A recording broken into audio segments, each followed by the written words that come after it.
Good morning. Yes, 1 minute. Vicent is about to arrive, and we start.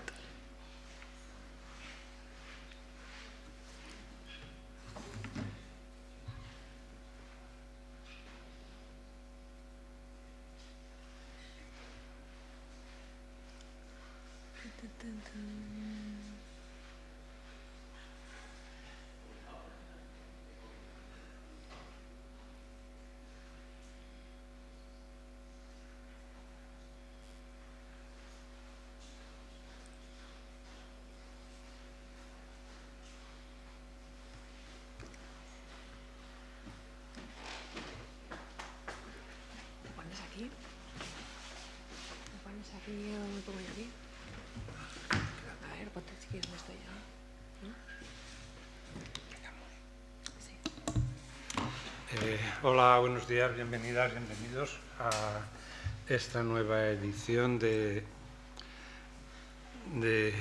las jornadas de nuestra Unidad Mixta de Investigación.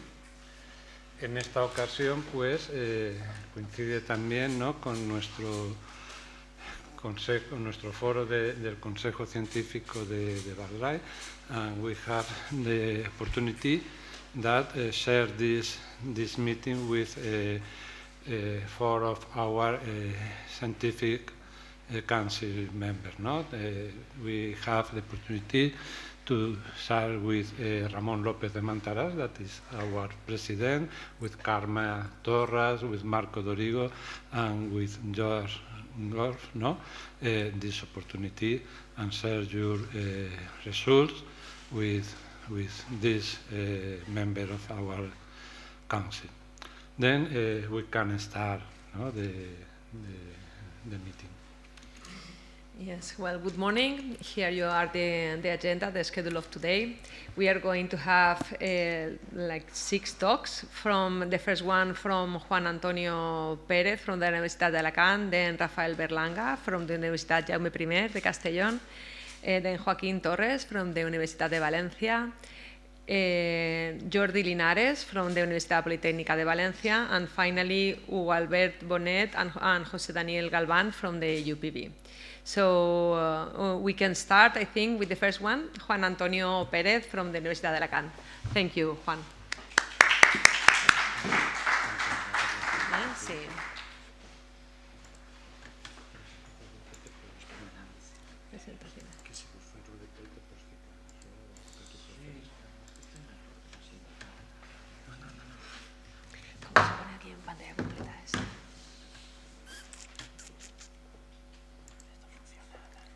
Sí. Sí.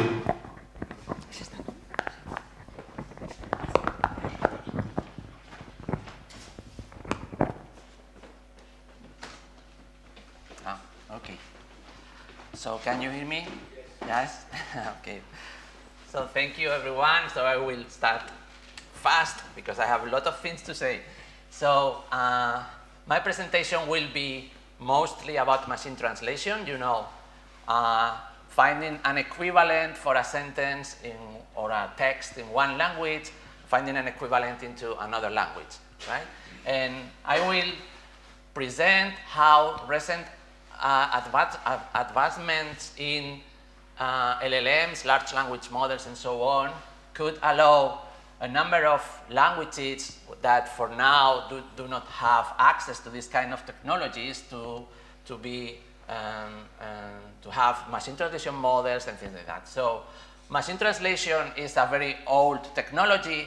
Actually, it's more or less linked to the first developments in artificial intelligence. The first machine translation system translating from Russian into English was released almost 75 years ago, right? So this is the newspaper. And the first paper that applied the encoder-decoder architecture that now is used in basically every AI model, neural network model, or most of them, the encoder-decoder architecture was introduced in this paper, and actually the experiments were dealing with machine translation. A couple of years later, the first paper introducing the idea of attention in natural language processing, guess what? The experiments were about machine translation. And finally, the architecture that 99% of the models is using, the transformer, was published a few years ago, and it contained experiments only for machine translation. So machine translation is behind most of the advancements in natural language processing, especially because it implies two things that are very relevant for any other task, which is you need to understand natural language understanding the input text, and then you need to be able to produce, to generate the text in the target language. So a few months after the publication of the release of the transformer, there was some papers, for example, this one by Microsoft, stating that they had achieved human parity in their machine translation models, meaning that the performance of the machine translation was equivalent to that of a human. There were a lot of criticisms to this paper, and actually probably it wasn't completely like that. But a few years later, this is the WNT, which is the most important conference in machine translation, the workshop in machine translation. It has a number of competitions where different teams send their machine translation models, and for the first time, and this is an independent evaluation, for the first time, they found that in the case, at least, of English into Spanish, the system made virtually no mistake in thousands of languages when translating. So it could seem that machine translation is a problem solved. So I finished my talk because there is nothing to do. Thank you. Okay, no. So what is happening here is that there are thousands of languages in the world. Machine translation is not a problem solved because you have literary translation and some other stuff and cultural stuff and things that are not fully attained by the systems.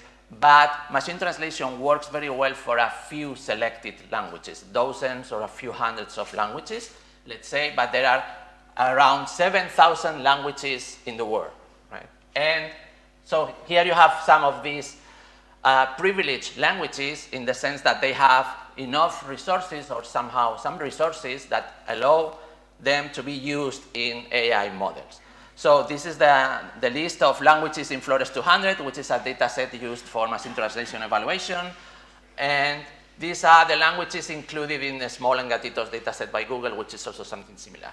So these languages are privileged, not obviously in different levels, because you may find some resources for them. But remember that there are thousands of languages which are not so privileged. And the idea is that we call them low resource or even extremely low resource languages, and they represent more than 95% of the languages of the world. And the truth is that current machine translation models perform very bad with all these languages. So how difficult is for example, an LLM, a large language model, to deal with these languages which the model has never seen before? So in order to give you some idea about that, I will compare the processing of these languages with some other problems. For example, this is the ARC dataset, which contains a number of problems that are supposed to be really difficult for current models. And the idea is that you have some input and some output. You have a few examples, two in this case, and then you provide the model with a new input, and the model has to determine which is the output. This implies usually some reasoning, some logic deduction, and things like that. And the current models perform around 10 or 20%, right? So the score, the performance is really poor until now. And this is a data set which is called Linguini that contains problems dealing with linguistics. So they come from the International Linguistic Olympiads, right? So the idea is that humans get these problems in which they are posed with questions related to languages they have never seen.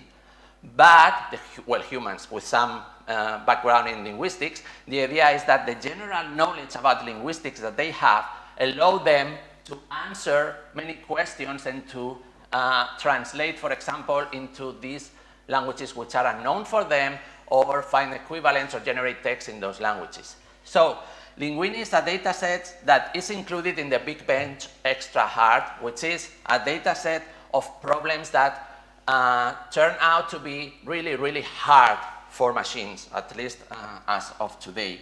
And Linguini actually is one of the data sets included in this data set that is harder for computers or for AI models. Actually, the performance is around, more or less similar to ARC, to the other data set, is around 10 to 20%.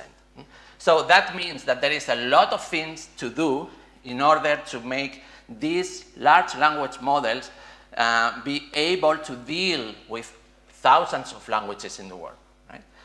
And this is a relevant paper published like 1 year ago or less. They showed that, okay, what if we give a grammar book about a language that the LLM, the large language model, has never seen? So these models that are supposed to get so good results in maths and physics, they say that an LLM will get the Nobel Prize for chemistry or physics in the coming years. So couldn't they read a grammar book and then get the understanding of how that language works and use that in order, for example, to translate or to generate text into those languages? So this paper worked with Kalaman, which is a language spoken in Papua New Guinea, in Indonesia, and they proved that the grammar was useful and that by adding that to the prompt of the model, the quality, the performance of the model in machine translation improved a lot. So here you have like an example of the grammar. Usually the grammar is written in a dominant language, for example, English, Spanish, or something like that, and describes, the grammar book describes the language itself. So from that moment, a number of papers appeared that try to do the same with more languages, right? And I want to show you this graph here. It shows that among all the languages in the world, around 60%, this is quite optimistic probably, but let's say that between 2,000 and 3,000 of languages in the world have something like a grammar book. And actually more of them have some kind of dictionary. So the idea is, could we use these resources in order to teach all these low resource languages to LLMs, for example? Which resources? Okay, again, grammars, for example. These are of a project we are currently working. So this is an example of a grammar in Canjobal and Cachiquel. They are Mayan languages spoken in Guatemala. We also have some resources that are very valuable. For example, the Little Prince book is the non-religious text which is in more languages in the world. So there are more than 600 languages that have the Little Prince, right? And we are also working in using this small text, which is multilingual, in order to get knowledge about some languages. We also have glosses, which is you have a sentence in the language, and then you have some annotations of the equivalent words or morphemes in English, and some morphological description of each of them. And some data sets like this, they contain glosses for nearly 2,000 languages of the world. So this is a really, really interesting resource. We have dictionaries. This is a dictionary for Canjobal, the Mayan language I told you before. And we have things like GramBank, which is really interesting. GramBank is a collection of hundreds of different features that languages may have or may not, or may have in different levels. For example, do they have definite articles? So you have a description of the feature, and then you have a very long table with thousands or hundreds or thousands of languages describing whether they have this feature or not. Right? So all this information could prove very useful, and the idea is, you know now what we can do. We prompt the model, and we give all the information about the language in order to translate. So we start by saying, you are a translator, you are very good, blah, blah, blah, blah, blah. This is an example for one of the languages we are working, which is Bribri, spoken in Costa Rica. And so we ask the model to translate this sentence. And the idea is that we then provide a lot of information, morphological information, if we have it, about the sentence, similar or exact or the same words if we find them in the dictionary, the definitions or the equivalent in the other language, some relevant translations of similar sentences, and some paragraphs coming from grammar books. And then we ask the model, now proceed with the translation. So one of the projects that we are working related to this idea was awarded with a Google award a few months ago, and we are digitalizing a number of resources in different Mayan languages, spoken mainly in Guatemala and Mexico, and we are developing also data sets and machine translation technologies for these languages.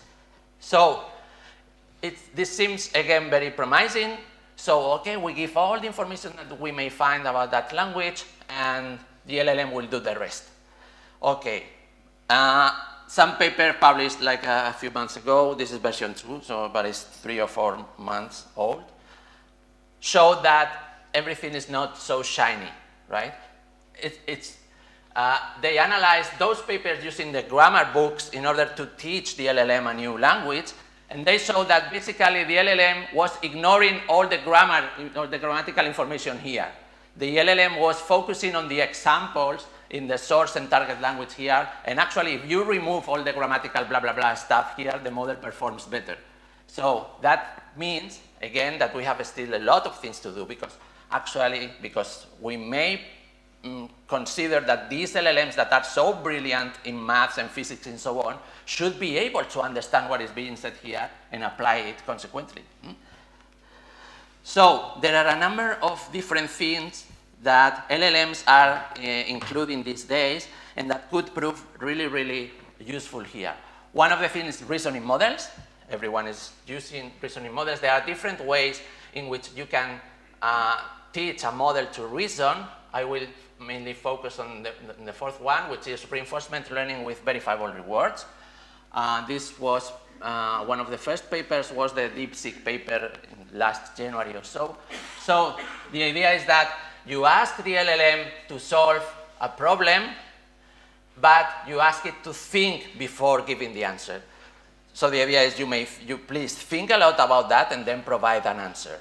But you do not compare the reasoning with any ground truth. You just verify whether the answer is correct or not, or the degree in which it is correct.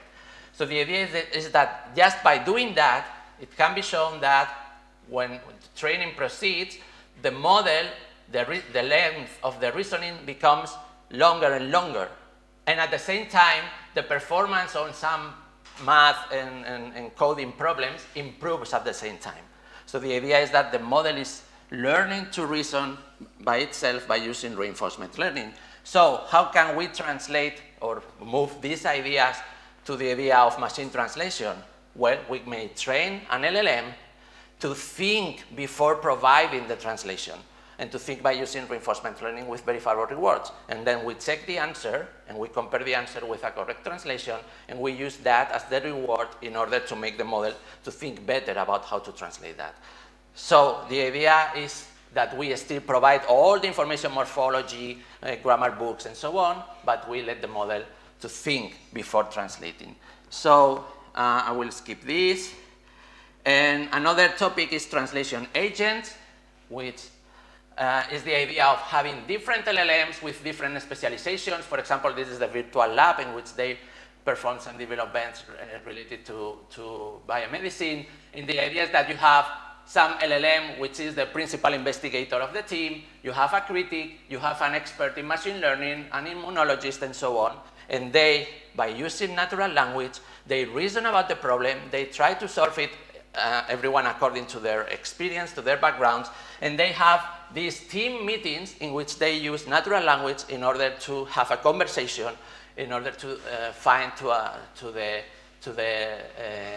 correct answer at the end. So we can, again, we can transpose all these ideas again to the field of machine translation by having different roles, for example, a senior editor, a junior editor, a translation, a localization expert, a proofreader, and they cooperate by using natural language in order to perform the translation. And finally, agentic RAG. This means that until now, when you have the grammar book, this is usually very large, so the idea is to select the paragraphs which are better in order to perform a particular translation. In order to do that, there is this technique that probably most of you know, which is retrieval augmented generation. You perform some query, and then you compute the embeddings, and you do some similarity in order to find the relevant passages in the book. but we can use reasoning and agents in order to do this. This is called agentic retrieval augmented generation. That means that you have the model.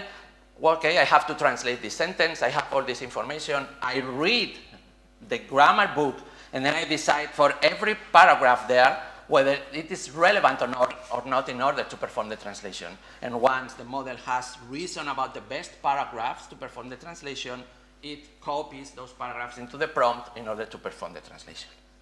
So I have shown that new techniques for machine translation could be very useful in order to to understand and translate all these low resource and extremely low resource languages. I have described some of them here.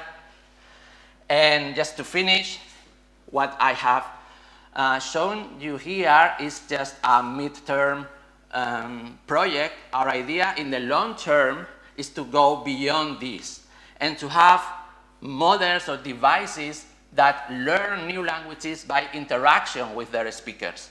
So the idea is that ChatGPT created this, the device is so beautiful, it looks like it has eyes. So we have a device and we give it to the people in speaking a particular language in the middle of the Amazon, for example, and then the model, by using things as curiosity-driven learning and things like that, it interacts with the speakers. Okay, why did you say that? Why when you are happy you say that, but when you are sad you do the opposite? Can you tell me, can you explain me what this word means and so on? So the model is able to interact with the speakers to get knowledge and to improve by immersion the knowledge of the language.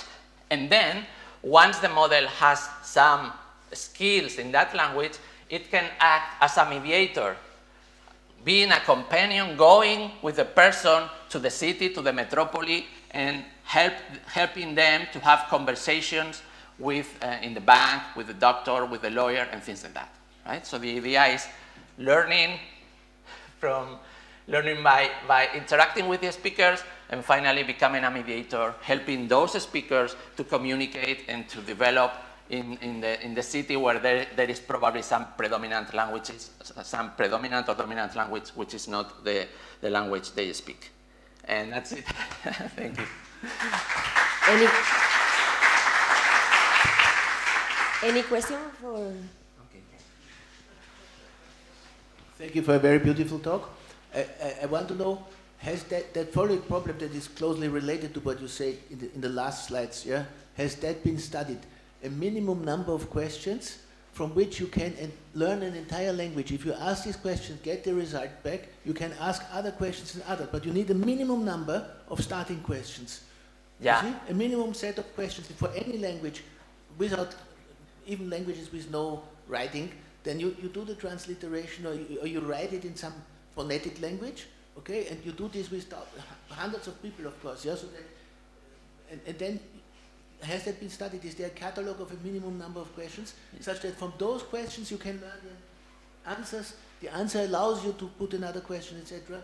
You build a tree of questions, basically, from which you learn the entire language. Yeah, I understand what you are saying. Actually, this is more or less related to active learning, which is how to make the questions about the minimum number of sentences that allow you to learn. It's a little bit, linguistically, it's also semantic, because you need to get into all domains from this and to explore everything. I'm not aware of papers, I guess, because everything that, if I say, that's a good idea, let's try to do that, probably we will search, and there are like 10 papers last month published about that. I'm not aware of them, but that's a very interesting idea. That could be the seed of such a system, that you don't even need assistance, because you just need these few questions, the first few answers, first questions. But at the same time, for example, the device, it's better that you do not, people do not have to change their everyday lives. So I'm not completely sure whether. No, that's clear. Yeah, but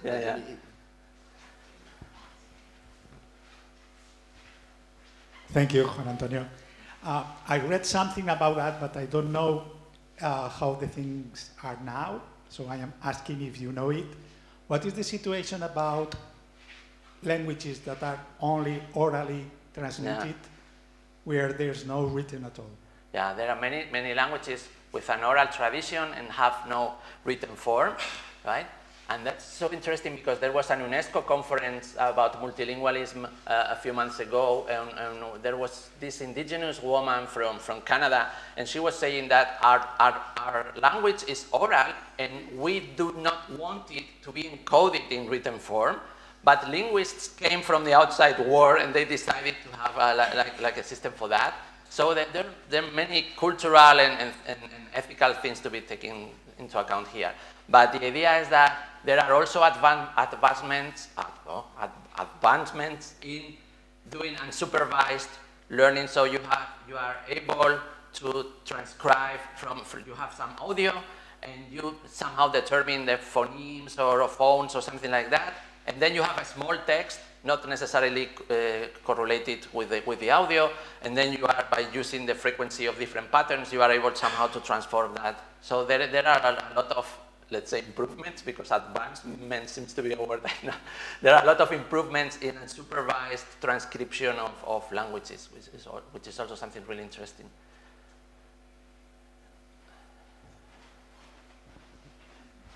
So when you look at these, let's say, unusual languages, or those that we don't know about, doesn't it ever happen that they have concepts, words for concepts that belong to other languages? So how do you do for translation? Yeah. That's an issue with translation, and it's been studied by translators for years and years. And so that's the idea of also that translating is not only the words, it also has some cultural issues and things that have to be taken into account. But I guess that the models could somehow, the same as humans, end up finding some equivalent, right? So there is, for example, you know Tokipona? Tokipona is a language with only 100 words. It's very nice if you want to learn it. So instead of crying, you say I have water in my eyes and things like that.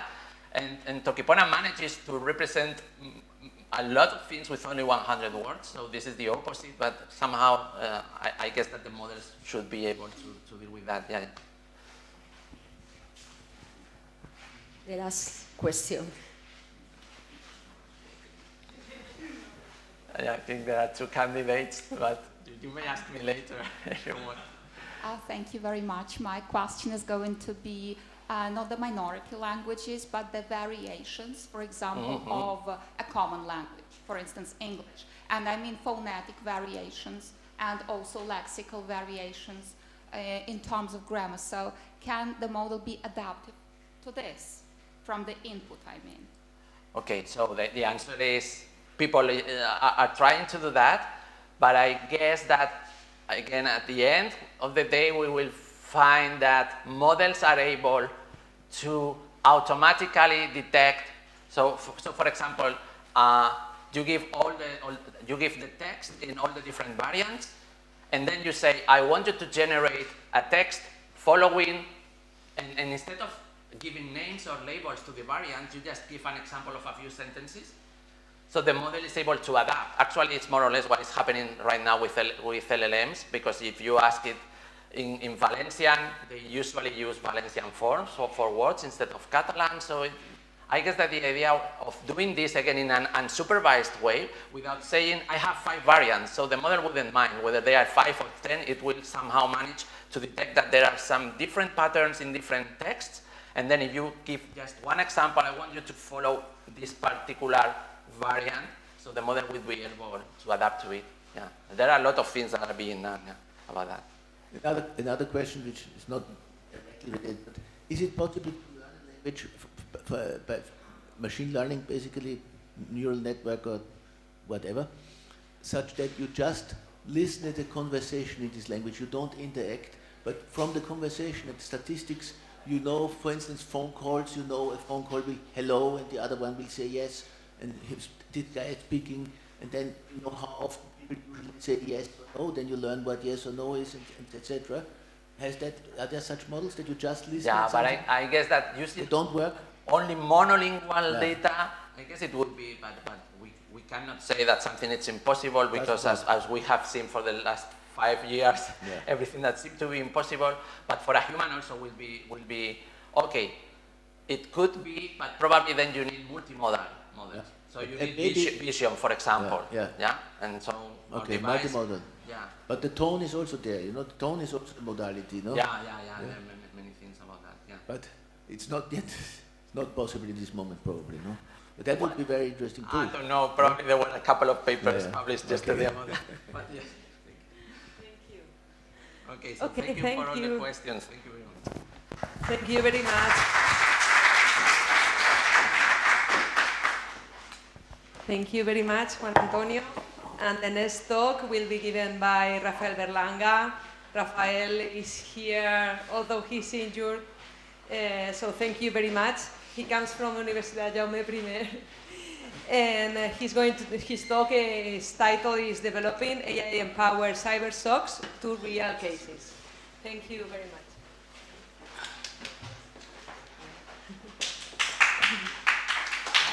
Aquí no puede ser, aquí similar. Ya está presentado. No, ¿no? sí. ¿Aquí, aquí? Ahí, dale. Lectura, pantalla completa.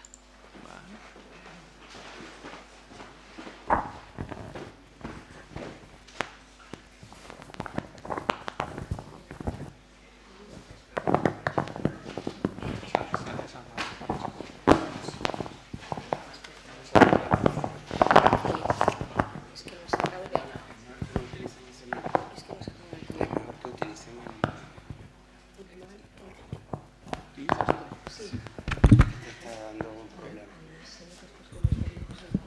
Can you hear me? Yeah?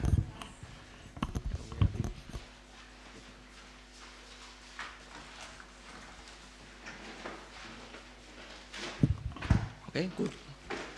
Good morning, bon dia a tots. I am going to present a work that we are been carrying out the last 9 months. Is indeed. Yeah.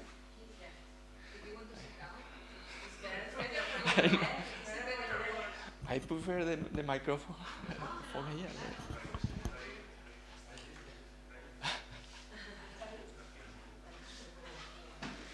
The problem is I have an ankle lesion, so it's difficult for me to be there. Yeah.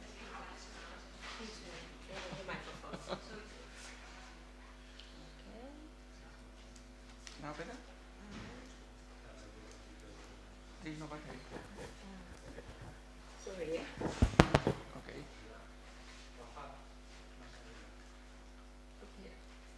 Yeah? Now?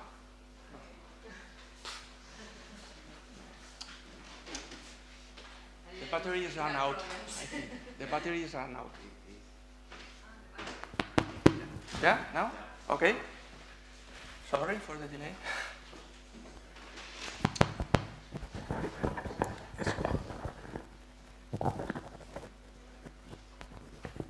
Okay. Now, I will start again. Okay, I am going to present an experience of about 9 months. We are working on 2 real scenarios about cybersecurity. I cannot give details about the companies that are behind these projects and some results because everything is subject to privacy issues and so on. When you are working in cybersecurity, you cannot reveal many things. So I will try to explain the techniques that we are using and also the first results. Okay, they are not spectacular, but I think we are in the right path. Okay, first of all, I will present the context. This is the team of the Universitat Jaume I that is working on these 2 projects. I am here. Okay, there are senior researchers and also contacted people that are working on the project. First of all, I want to explain what a SOC is. Okay, a SOC is a center where everything that is happening in our assets is being monitored. There are a lot of experts and people that is analyzing everything that is happening in our assets and trying to detect intrusions, malware detection, and so on. So the main aim of a SOC is to protect our assets. That can be software, can be people, can be anything that is subject to attacks in our company or organization. The main concept is that in the SOC you have a series of components. The first one is that is able to monitor every asset in our company. That is called the CM, where everything that is happening is monitored. These are called events. From these events, a series of events that can be considered suspicious are marked. Then there is another component where these suspicious activities are enriched with semantic information like MITRE techniques and all kind of knowledge that we can have about these kind of behaviors or of indicators of compromise. We call this part alarms, okay? Monitoring generate events, and these events can be compared to alarms, okay? In this process, there are also a fusion process where many events can be aggregated and fusion in order to generate an alarm. Then alarms, and here is the hardest step, must be analyzed by humans. And here you have a lot of alarms that need to be analyzed. First to be inspected, then to be analyzed, then to be documented, and so on. These are called incidents. The problem is that from the events, you have a large amount of events. From these events, you have a large amount of alarms, but only a few percentage of these alarms are true incidents, okay? So this is the reason that I put there a funnel where you get a lot of information from the monitoring step, and then you only have a small portion of this information to be analyzed by human, okay? Finally, when you report an incident, that is a long process, you need to look for the mitigation techniques and then to solve the problem, okay? So we have a funnel where we have a lot of information at the beginning, and then it's filtering until you get something that is worth to analyze and to solve. Here we have a big problem. This is called the alert fatigue. It's a problem that all the analysts have in a SOC. Why? Because we have a bottleneck problem. We have a phase that is completely automated, that is the CM and the SOAR. Everything is governed by rules and techniques that are very fast. But at the end, the analyst must face a lot of false alarms, okay? And only a small portion of them will lead to a true incident and need response from the analyst. Okay, so what artificial intelligence can do for us in this scenario?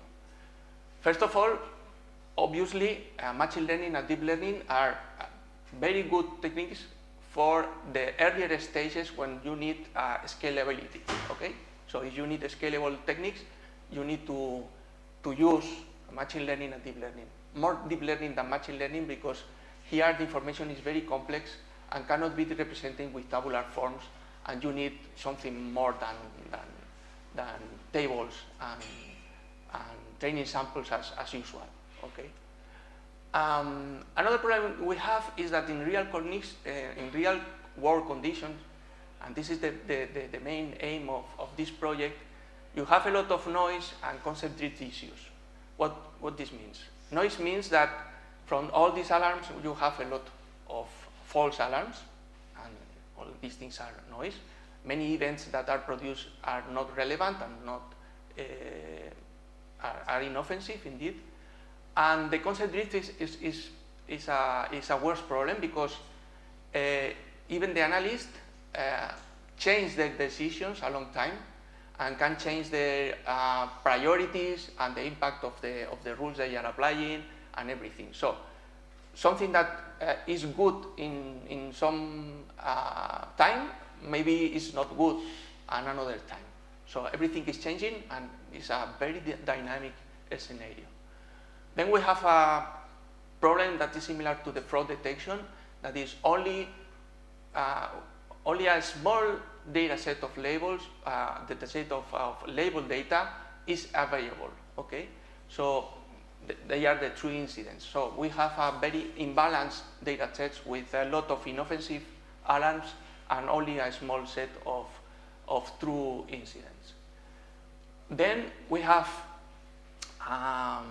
in another part of the workflow of the SOC, we have a problem of enriching the alarms with external knowledge.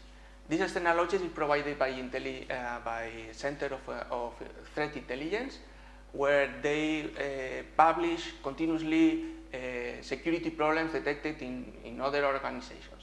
So they provide external knowledge like techniques, signatures, hashes, and so on. And you need to be aware of all this data when you are enriching the alerts with external knowledge, in order that the analysts have a big picture about what is happening behind these events they are analyzing. Okay? And these are more sophisticated techniques. There is a need to produce alerts that are really aimed at situational awareness. That means the alert must provide all the information needed for the analyst in order to give a big picture about what is happening in their organization. And then we have automatic generation of hypotheses. Here, LLMs and reasoning capabilities are being tested to produce these kind of agents that are able to generate hypotheses and try to guess the cause root of the alerts. Okay, and finally, this is the more difficult part. This is the acting part, where we are trying to find automatic processes in order to give quick responses to some attacks. Okay, so this is the big picture about what is being researched in the area from artificial intelligence applied to security, to cybersecurity. Okay. Now, here I have depicted the different phases where, starting from all the events that are produced in the CM, and these events processed and aggregated and enriched with all kind of information we have at hand. And then we have two difficult phases. Here are human guided phases. One is the triage, where you have to measure the impact, the urgency, the criticality, and the category of each alarm. Okay, and here is where you have to reduce the number of alarms to just a few ones that are true incidents. Okay, then you have another phase that is dispatching, where you have to assign the alert to the corresponding expert that have the necessary skills to solve the incident. Okay, here you have a series of tiers, tier 1, tier 2, tier 3. Then all your experts are classifying these tiers, and each alarm must be dispatched to the expert that better manage the corresponding alarm. Okay, in this scenario, we have all these techniques from artificial intelligence, machine learning in these two phases, because we have to process many alerts at right time in order to reduce the number of alerts that are going to the triage. Then we have knowledge graphs about cybersecurity that are needed to align with all the information that is coming to the SOAR component.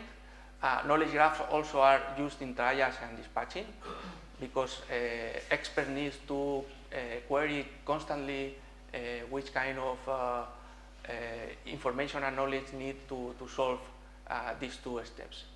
Then we have large language models that are mainly used in the triage, and then AI agents that are mainly used in dispatching. Okay, and these associations that I put in this slide means that there are some research and academic research performing all these steps and trying to apply the different techniques to the different steps. Okay, but they are usually academic stuff that is evaluated over synthetic data or simulations.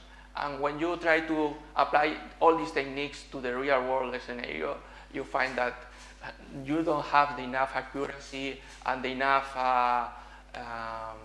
performance to be able to put in production all these techniques. And this is our main conclusion, unfortunately, that we are not ready to put in production all these tools that need to be improved a lot in order to get good results in this domain. Then we have two scenarios that indeed are two different projects. One project is with one company, a big company of software and cybersecurity, and the other project is with a small company of cybersecurity that is trying to give services to small medium scale companies. So in the first scenario, we have these conditions. First of all, we are not aware of anything here, okay? We have no access to the CM, we have no access to the SOAR, we have no access to the decisions in the triage phase, we don't have access to the decisions in the dispatching phase. So what can we do here? And these are the conditions that the company imposes, okay? The company don't want to give us any information about anything of this because of privacy or whatever. So the only thing we can do is, okay, give me examples or samples of your alarms here with some label, maybe if it is an offensive or escalated, and that's all. So they give us the data, usually in JSON format with a very big complex structure where they put information about the client, they put information about the techniques that can be associated to the alarm, and whatever. And the only thing we can do is to store the information and do some historical database where put these samples, and then we have a machine learning, deep learning service where continuously is producing machine learning models or deep learning models, okay? And then the SOC uses these models in order to do inferences and reduce the number of alarms here and here, okay? So this machine learning, deep learning service need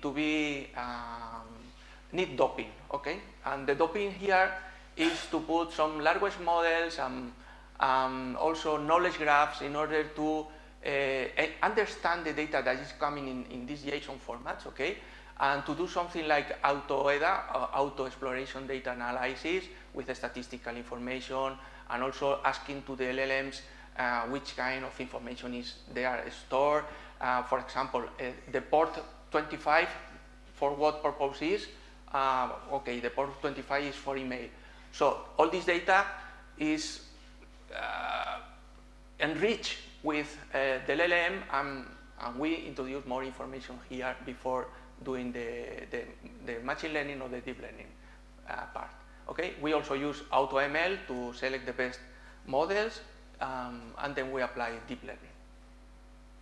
So our current approach is to use a deep learning architecture based on transformers, where we build alert sequences. This is the alert we want to predict, and these are alerts that we have stored that is related with this alert. Maybe because it's affecting the same asset, or maybe they are in the same client, or maybe they are near to this alert, or whatever. We have different strategies to build this alert sequence, and we realize that some strategies work better than another, depends on the client. So as we don't know the decisions that the client is doing for escalating an alarm, we have to guess it, and we rely on this architecture in order to find these patterns that each client is applying in the SOC. Okay, 5 minutes? Okay. Now, this is what embeddings are able to do. This is the clustering of all the embeddings of all the alarms we have stored in the historical database. You can see in a two-dimensional projection that effectively alarms with the same nature are grouped, and it's very efficient to detect the different patterns that are in the data. Here you have the density of escalated ladders. You can see that many clusters only include escalated alerts. Okay, these are the dangerous ones. These are the alerts that will lead to incidents. Okay, and you can see that some of these clusters are pure escalated alerts, but there are other clusters that only a small portion is escalated, and the rest of alerts are not escalated. And this is a problem because that means that there is not a pattern for this kind of alerts, and maybe this is some kind of rule that is applied during some time and then is deactivated and then activated again and so on. So there are patterns that we cannot extract from the nature of the alert because it depends on the decisions in the SOC about to escalating or not escalating an alert. So the second scenario is about having complete access to the SOC. So we have now access to this part, and we know all about the incidents. We don't know anything about how these alarms have been generated by the CM and the SOAR, but we know which is the data here stored, we know the complete organization, we know everything. Okay.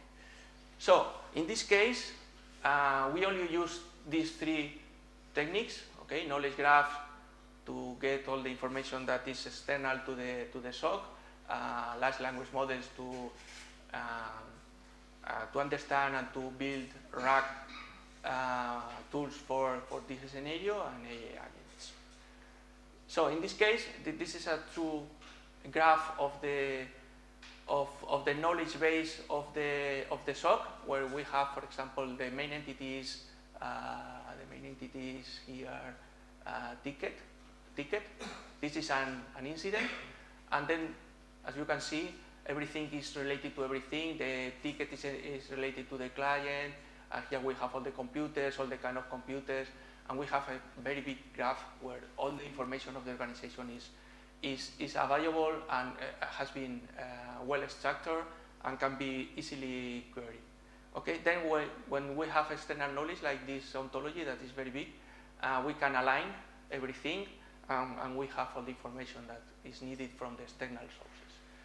Then, what to do? Our best approach is to build an AI agent, and the main problem is which tools we have to add to AI agent in order to deal with this scenario. Okay, so in the first step we use APIs that provided the SOC. Okay, but this is problematic because we only have a partial view of the SOC, and they are designed for. Okay, I will finish now. Right. Okay, now I finish here. Sorry.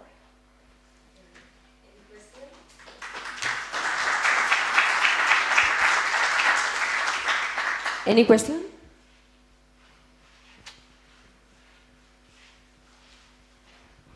Hola, buena. No importa que te haga en español, ¿no? Sin problema. I understand Spanish, ¿no? Me cae. Sobre todo en la parte del segundo, en el que tienes acceso total al SOC, ¿vale? ¿Habéis hecho pruebas sobre un sistema vacío, empezando con un sistema vacío, cómo se genera, o luego ya con un sistema ya que tiene muchísima información previa en el SOC? ¿Habéis hecho algún tipo de diferenciación? No. Indeed, we started with an empty SOC, and until they don't populate the SOC, the agent is not able do anything. You need all the data from the SOC, all the network of computers, all the alarms that are being produced, because at the end what they want is to find similar cases to solve the current cases. So it's something similar to a case-based reasoning system, where you need to store enough information in order to start to solve the new alarms. Question?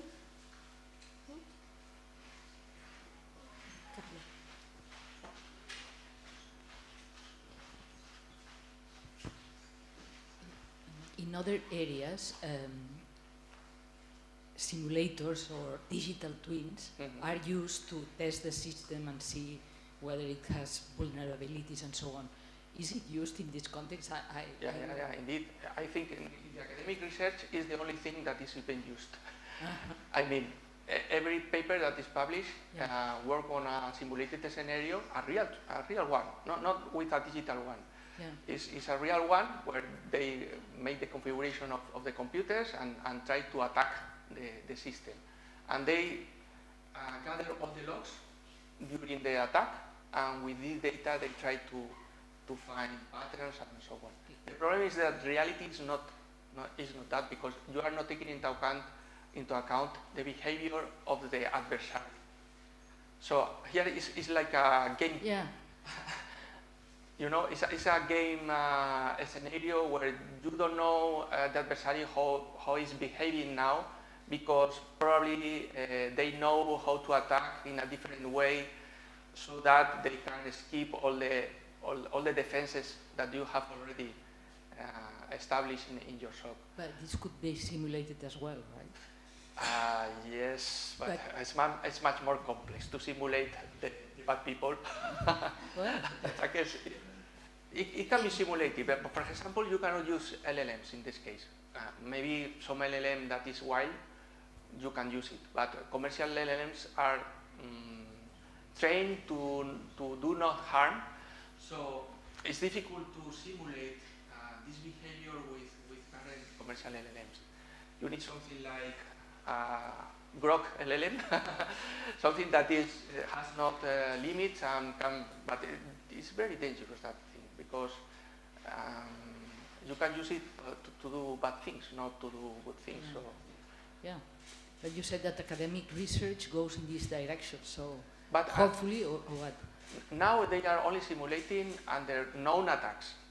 The problem is that they are not simulating true adversaries that are innovating in the way they can be attacked. The problem is that you research in this kind of agents that are able to find new ways to attack, you are creating an attacker. So. Yeah. I understand that it's very sensitive information. Yeah.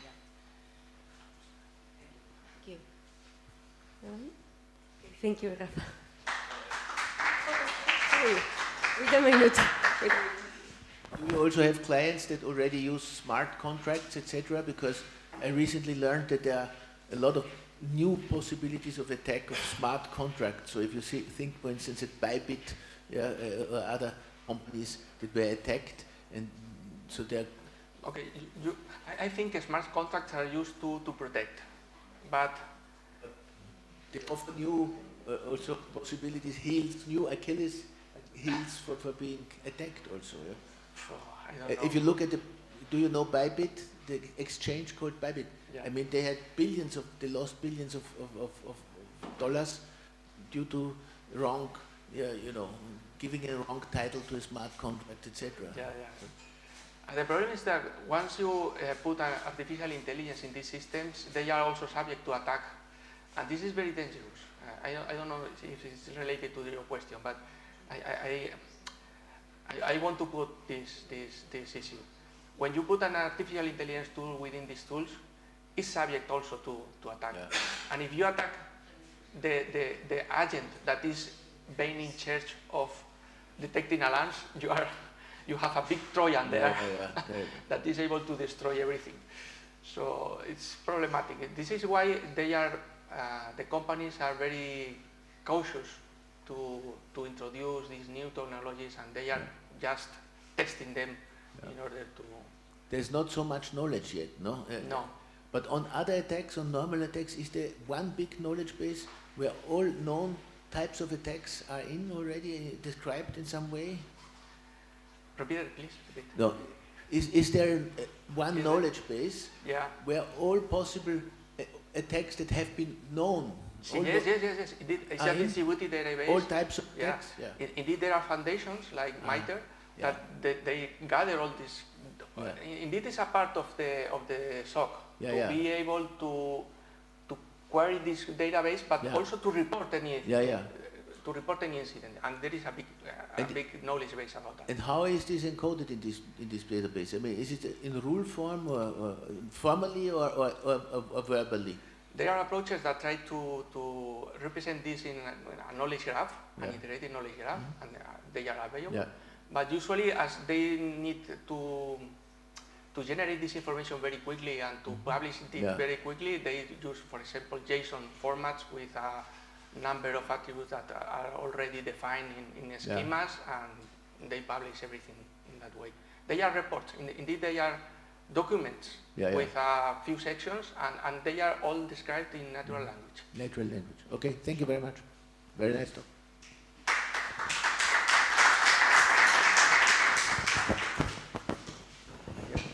Thank you. Thank you very much. And now the next talk will be given by Joaquín Torres from the Universitat de València. And the name of the talk is Applied Machine Learning to Indoor and Seamless Positioning. Thank you.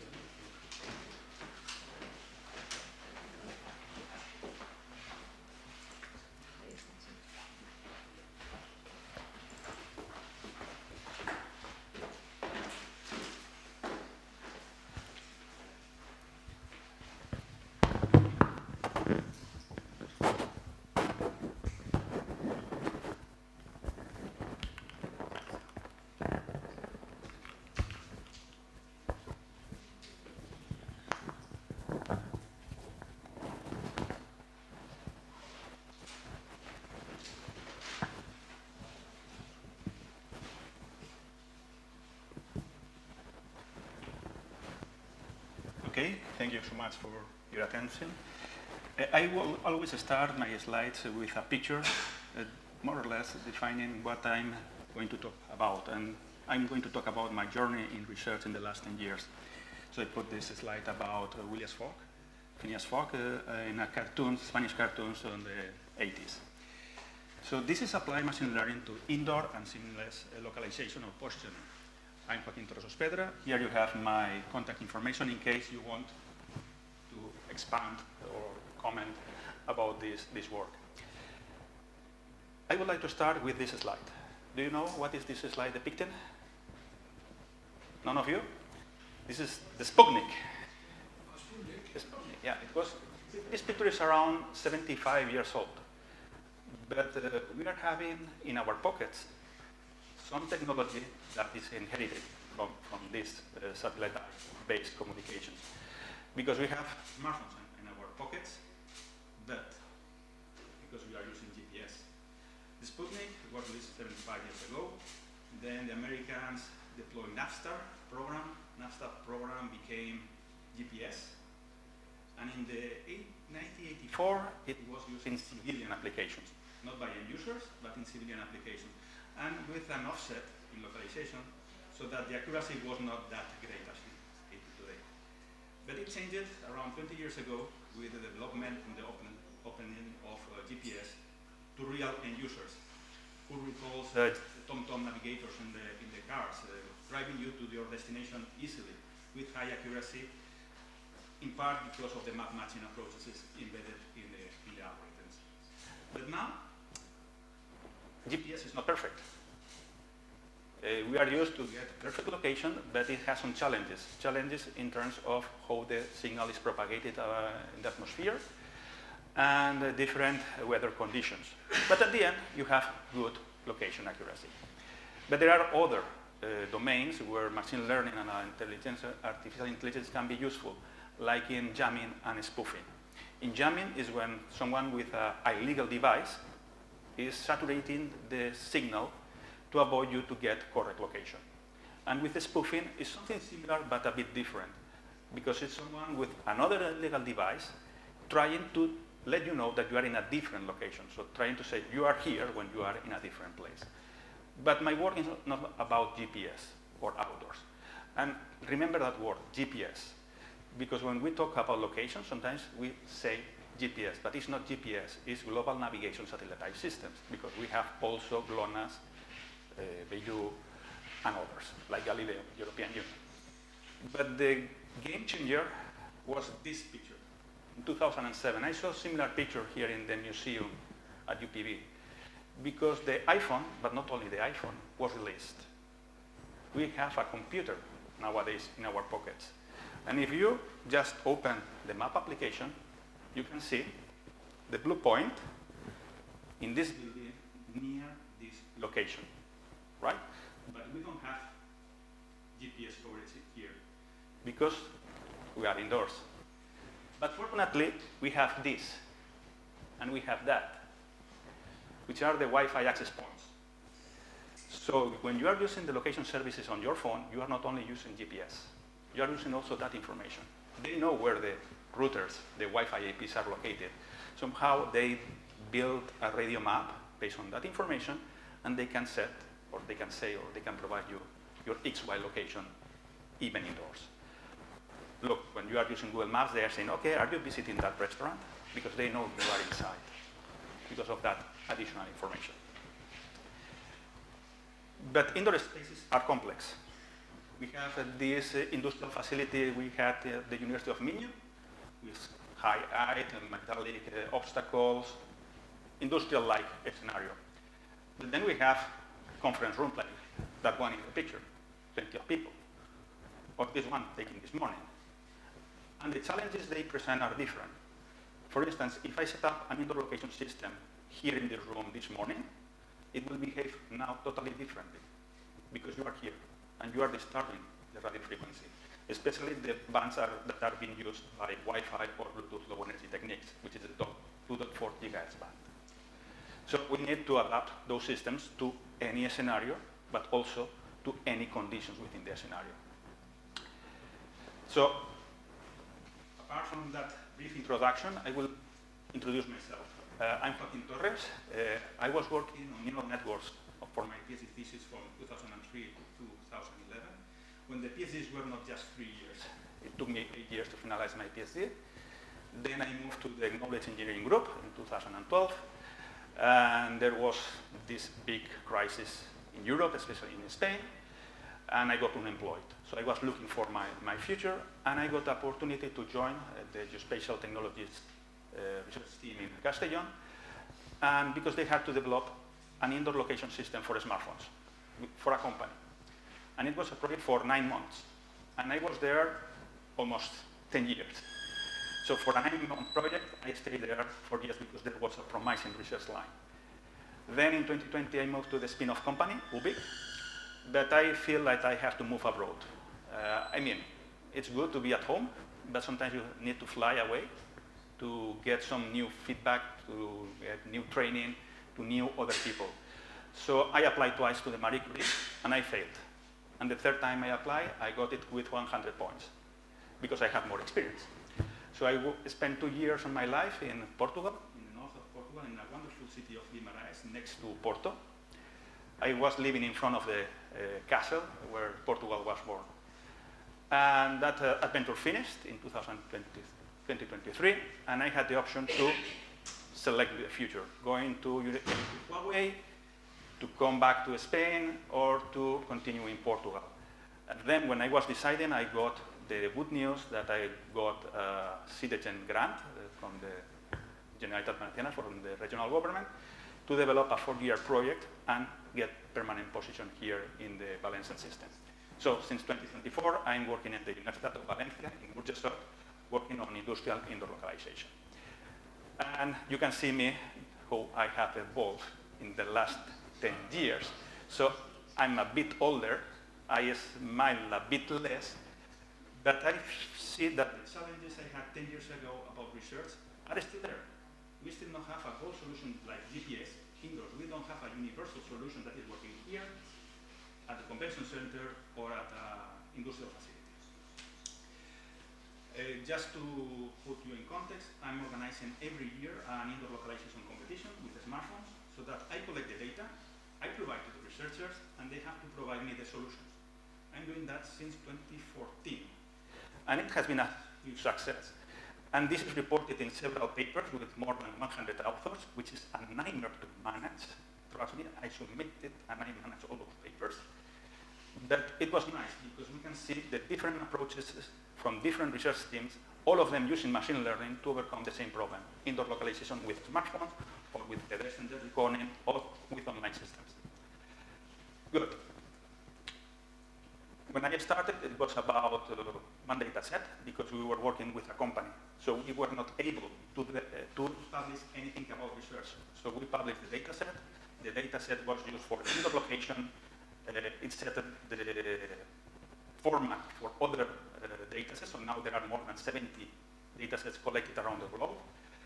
It was a good choice for projects. We won some projects because we had that data set. And also we are using for training data scientists. It's perfect to test all the stages of machine learning, from data curation, data preparation, data analysis, training models, and analysis data. It's around 25K samples collected by 30 people and multiple devices. So it was not a toy data set. It was collected in 3 big buildings. Okay, the Wi-Fi fingerprinting is the past, so what is next? This picture is about the laboratory it was 2 years ago. And there are several people, but for instance, Fernando from the University of Extremadura was working on low-level localization, angle of arrival with technology. Then Sergio was using that information from positions to generate the routines of people at home or people that was living in a senior residence. So that if you can establish the routine, the daily routine of a person, you can detect in the future if there is any deviation, if there is any cognitive deviation in his behavior. And Miguel finally did a sensing approach to detect movement within the environment. I repeated the picture to mod later, and there were also new lines related to location. Here there is an example of how to use the channel state information from Wi-Fi to human activity recognition and location and positioning, and involving teams around Europe. I'm going a bit fast because I know we are running out of time. If that CSI information is compact, this multidimensional information is compact in an unsupervised way, we can reduce to 2 dimensions. And this is channel charting. And if we can map that, reduce it, that channel charting to the real world, samples that are closed in the feature space will be closed in the real space. So we can, in an unsupervised way, to generate a map from the radio signal to provide location. This is channel charting and this is Chaser. It's a Chaser project we are having with people from Aalto University in Rouen in France and the ETH in Zurich. Okay, we have also projects related to ultra-wideband in industrial scenarios to, let's say, use artificial intelligence to deploy the optimal infrastructure, minimizing the anchors. And with the current project, it's based on a Marie Curie, is oriented. We are trying to provide indoor location with different technologies and trying to fuse them, to combine the different technologies in an intelligent way. Because what is working here, maybe is not working in that corner. So for that, we are using the event-based cameras with neuromorphic imagery, advanced Bluetooth low energy systems, ultra-wide systems, state-of-the-art, and also the newest smartphones and Wi-Fi technologies like Wi-Fi route trip topic. Instead of using the signal strength, we are using timing to get the location. And finally, art is for everyone, and this is because we are having a student from Rome here, and he's applying machine learning and interlocalization techniques for museums with location, recommender systems, and LLM to adapt the contents to display to the people. Here you have some venues where you can find some interesting works, and that's it.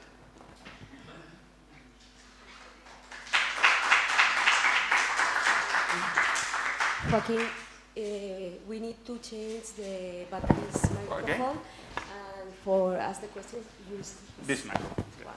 Any question?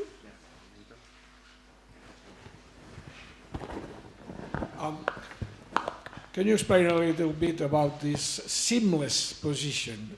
What do you mean by seamless? Yeah, because sometimes when we are talking about location, we are talking about outdoor location or indoor location. But when we are living, we are not living indoors or outdoors.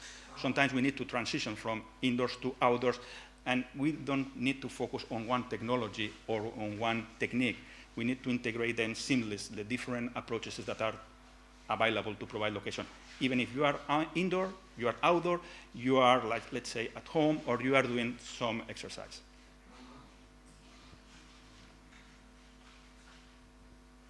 Have any question? Yes?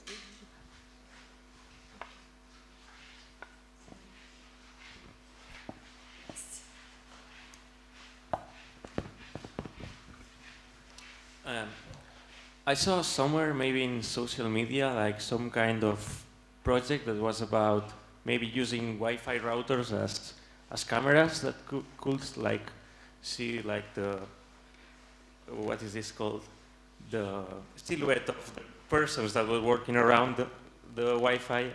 I want to know about your thoughts on this topic and if it could be used. You saw probably this word from Colorado that we are using, because now we have walls, no one from outside can see us. But this is not true, because they can use sensing, radio frequency sensing, and they can do a tomography image of what is indoors, because there are many signals disturbing the environment. We have positive comments and also negative comments about this. It is possible, we saw some works doing that, but we have realized is that there is a kind of data leakage, because most of the experiments like this one about CSI and human activity recognition, they were using data that was collected very close in time. So if we start to measure here, train models, and evaluate the models with the data collected, let's say, in 10 minutes period, we will get very good results. But if we come tomorrow with different people, different distribution of the audience, the picture will be completely different. The signals behavior will be completely different.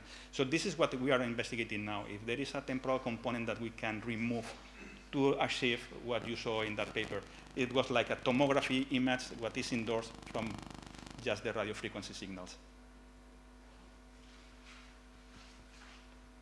Yeah.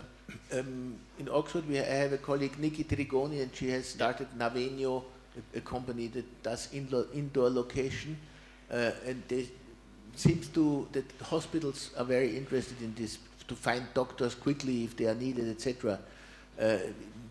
Is there anything similar here, or how does it compare to what you are doing? In fact, I met Niti Trigoni in Hong Kong this last October in IPIN conference, in one of the conferences I did. Yeah, it's in hospitals there are three problems. First is to find the doctors. Second, to find some instrumentation that is critical. And we don't need to know it's exactly in that corner. Yeah. Knowing only the room where it is placed is enough, because sometimes it's in a room in the opposite way of where you are. So there are opportunities, there are applications, and not only for finding doctors, for finding an instrumental, and also for the people that is waiting. Because sometimes the problem in hospitals is that they are waiting in the wrong waiting room. So, yeah. But do hospitals use this? I have two questions, actually. So one is, do hospitals in Spain, for instance, or where you know, wherever you know it, use it? And the second question is, do doctors, do they want it, or is it unethical? Because I don't want the system to know exactly where I am, etc. That's a good question. We tried with one hospital, but the hospital requirements was to don't deploy anything. And without deploying anything, it's impossible. So we wanted to deploy with a hospital in Catalonia, and it was impossible. But the solution was easier. The solution for the problem was for the people waiting in the wrong waiting room. And the solution was, instead of developing an application, was to put more indications, physical indications in the other. Because we have a problem in hospitals. Some walls are completely sealed. So even if you put the infrastructure, it's not, the range is so limited that it will not work. Then for the doctors, this is depending on the person. Some people are not prone to have this technology and to be tracked at every point. Even Nikki Trigoni had problems in the UK, because the hospitals at the end, it didn't work out, and then she moved to with her company, she had to move the company to the US to have more traction there. But then for locating critical instruments, it seems that there is less restrictions for that, less concern, less privacy. Thank you, Joaquin.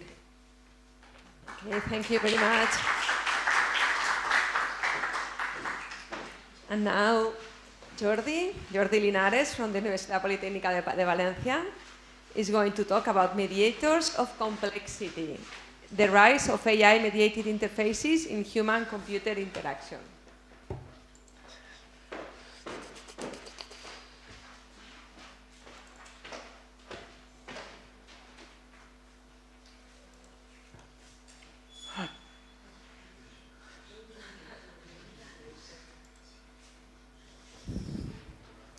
Okay, you hear me? Okay.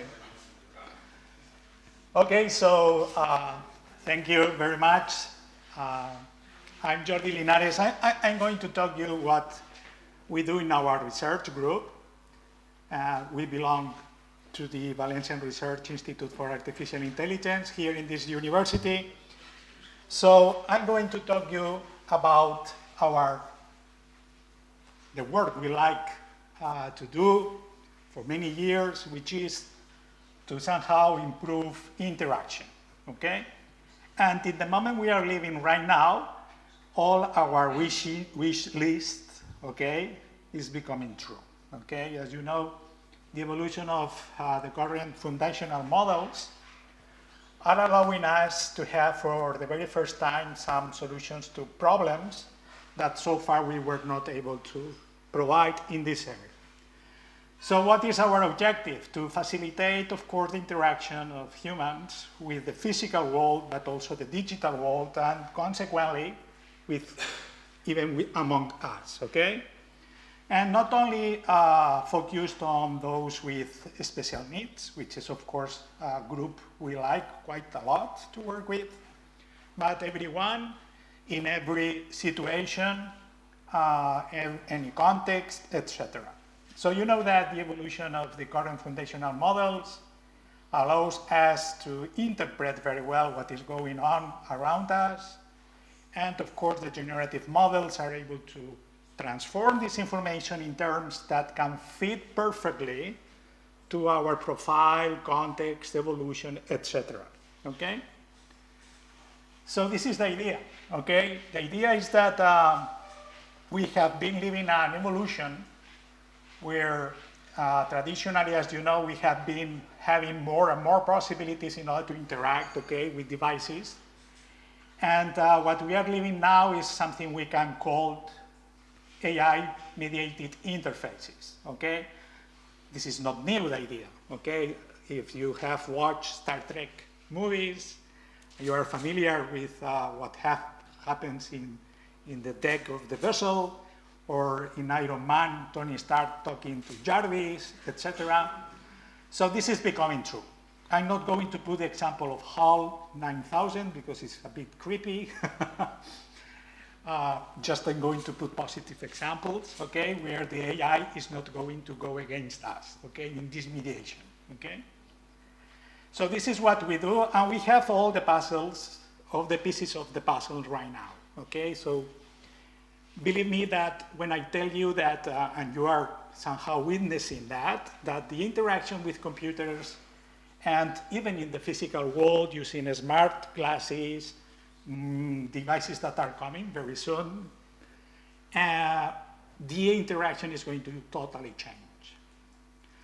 So from these traditional interfaces where we somehow we have rigid, explicit, programmed even, okay, interfaces we have to use in order to interact with whatever, this is going to disappear. As a matter of fact, we are talking that front ends are going to disappear. They are starting to disappear.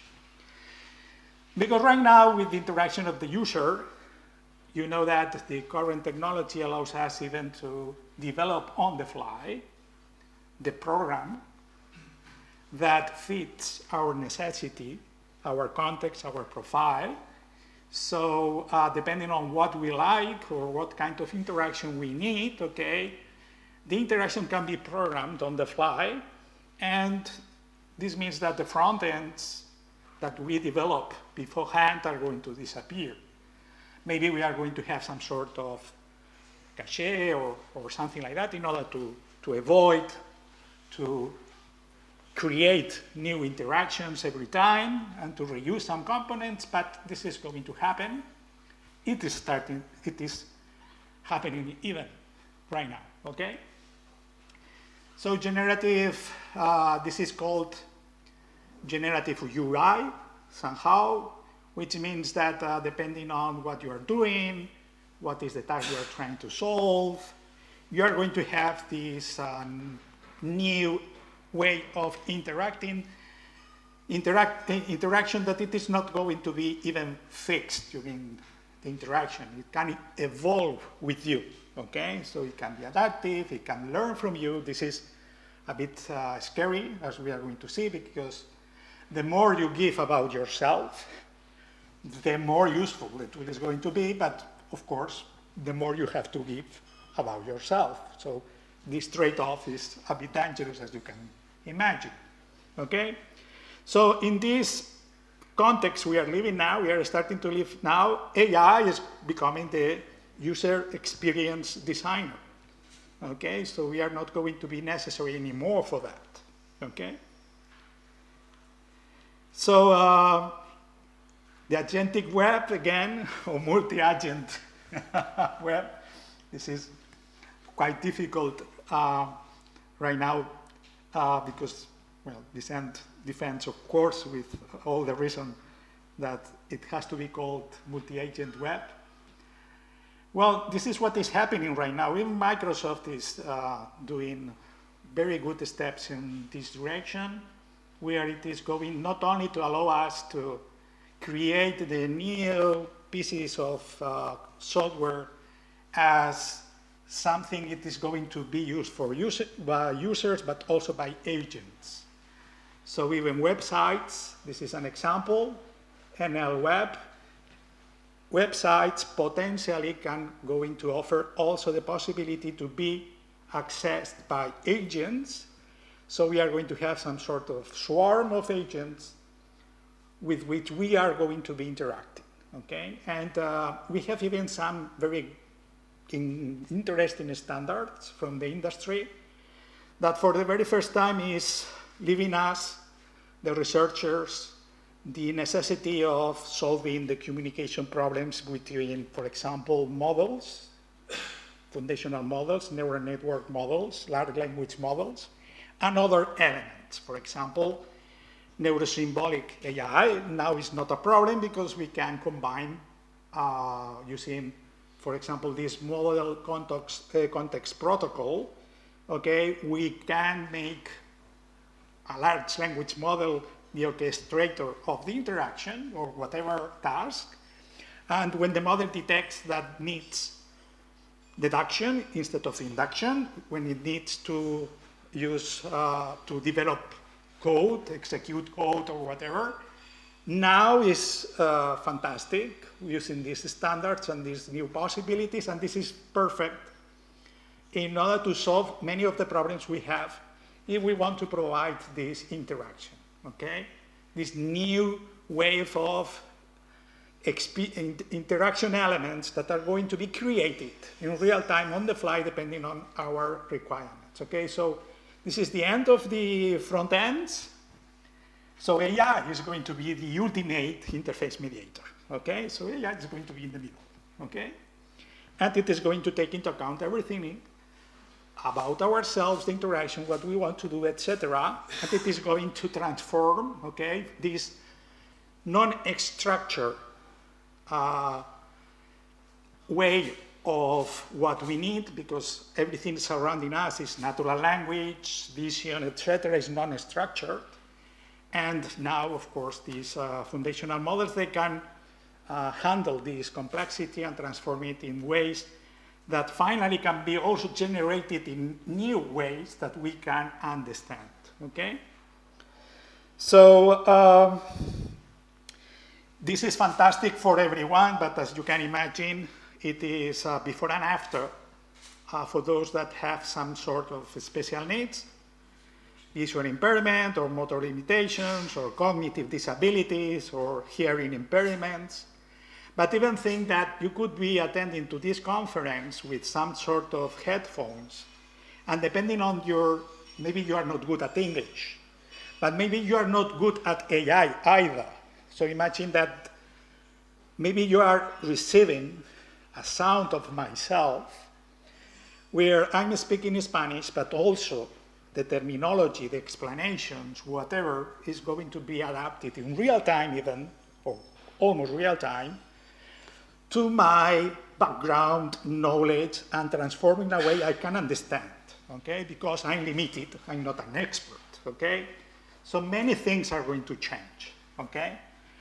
Thanks to the fact that we put AI in the middle, okay? And using, of course, specific devices that you know is becoming to be a reality, okay?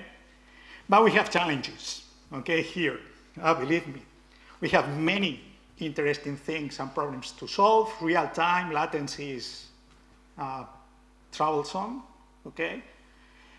The standards, fortunately, we have solutions, and also we have some ethical considerations. And I'm going to put you an example of a conference we have been in Madrid at the beginning of the week, where, you know, I don't know if you are aware that large language models are very good, and so good that they are able not only to copy our good patterns, but also the bad ones.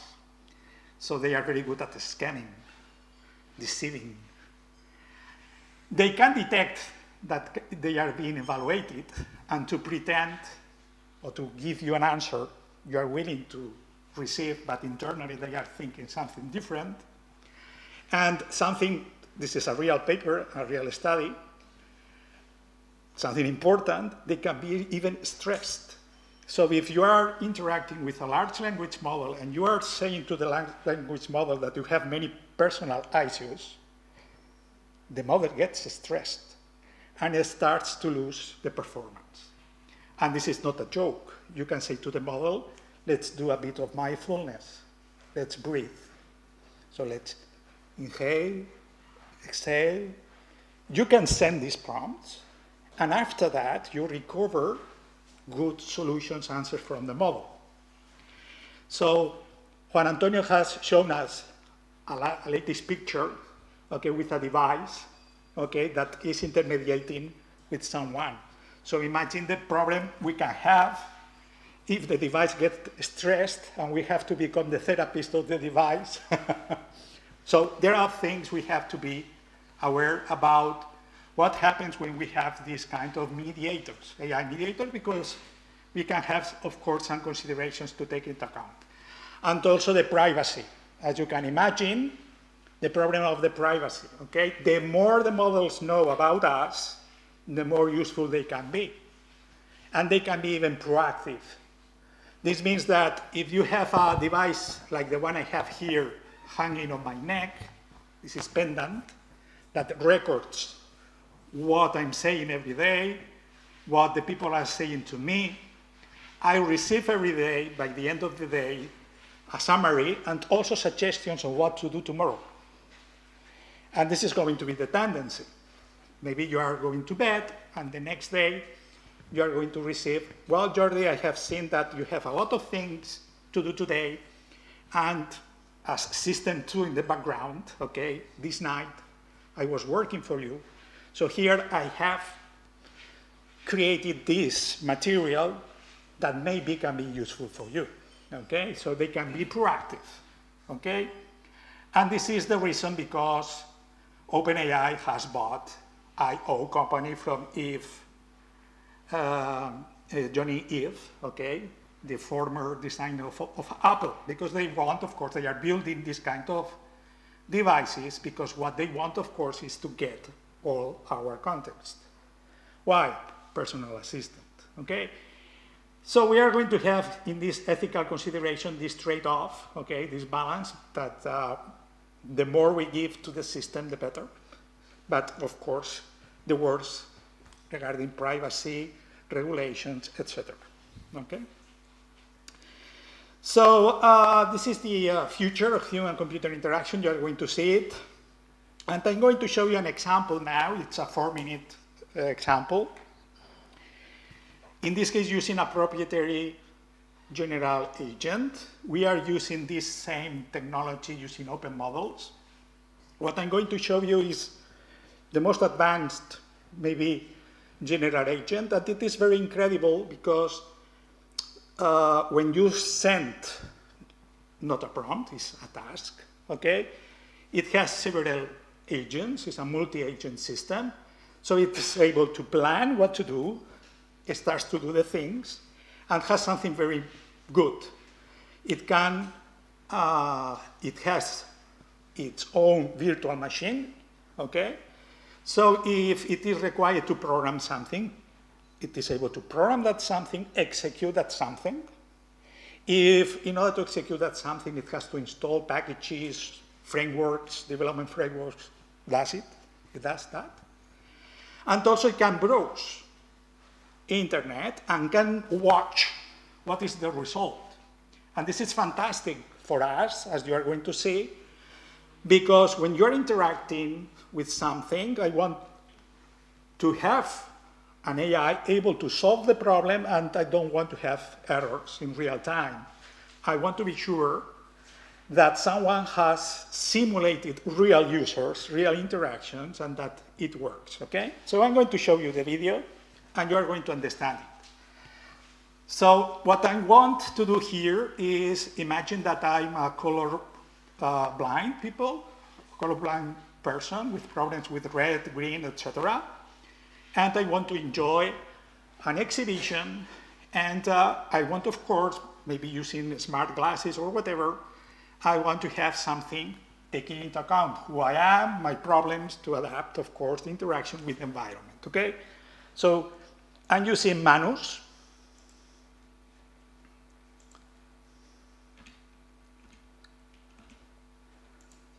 Oops. It should be here, the link. Maybe in the other, it is. So I want to show you the video.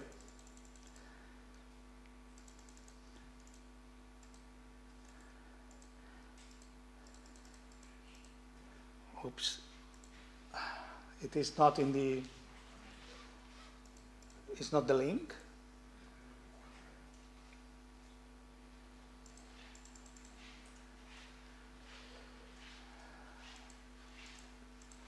I need the link. Está el link, bueno, no tocarles, no? So, well, we can open internet and we can try to see it. It's.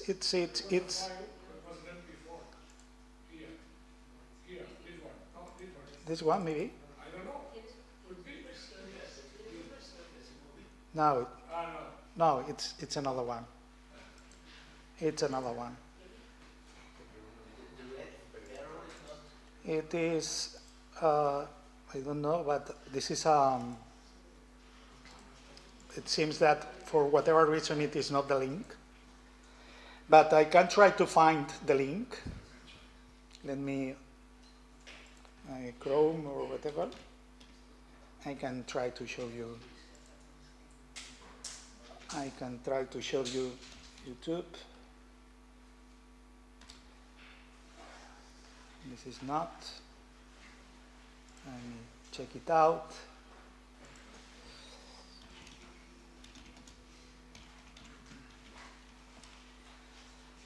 Maybe with a bit of luck, I can be able to find it. If not, I'm going to just to describe what it does. It's a pity because it's very nice to see it in action.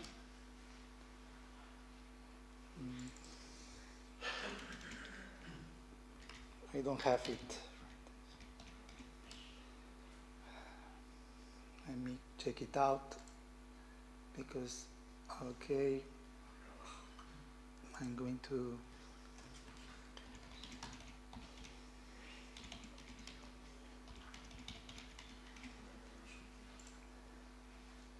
nothing without solution.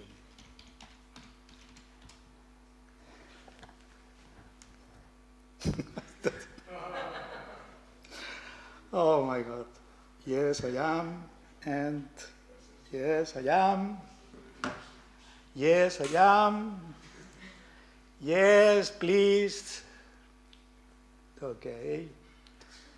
Okay. Sorry. Okay, because the thing is that I didn't put the video open. And here it is. This one. Okay. This one it is. Oh my God. Future of interaction. Oh my God, how many times it has to ask me if I am? 25 again? Let me check it out again. Oh my God. Sorry.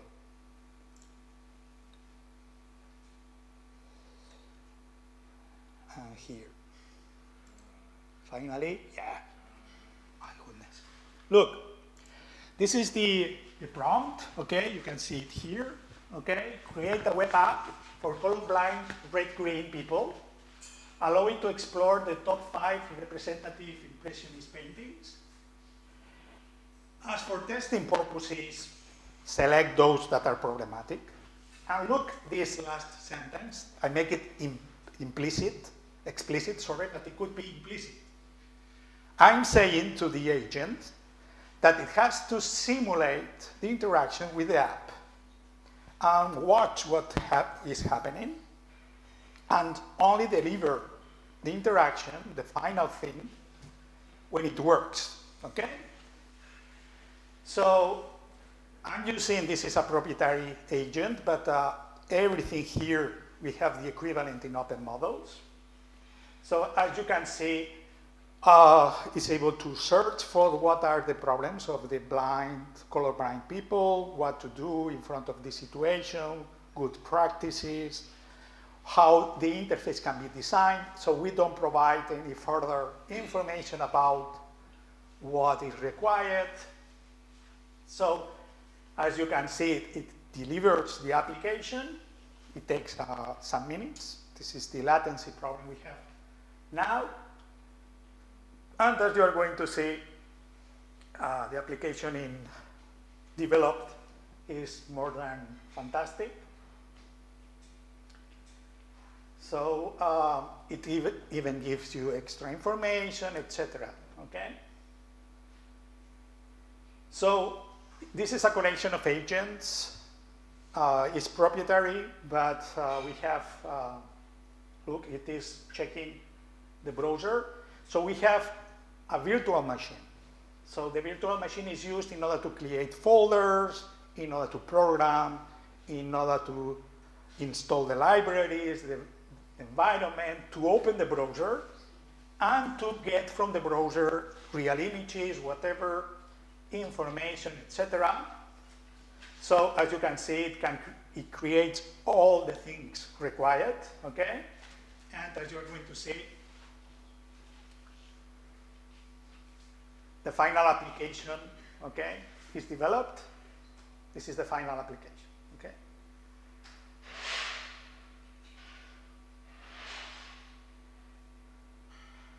It takes 1 minute, sorry, Este. Sorry. But you are going to see the final application. It's deployed. This is the final application. So as you can see, without any other input, this AI in the middle is able to get on the fly the interface even more than we expected, okay? As you can see, all the problems, how to change the visualization. So it has developed software in order to make the image processing what is required, install the libraries to develop, to perform the image processing. That are the problematic areas.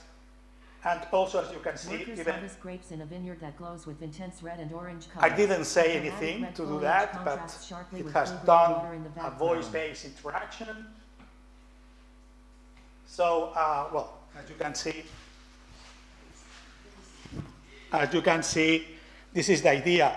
Extrapolate this into any context. This is how we are going to interact with any tool, with our environment, physical world, digital world, with each other, smart glasses. The context is going to be very important, and as you can see, the interaction is about to change.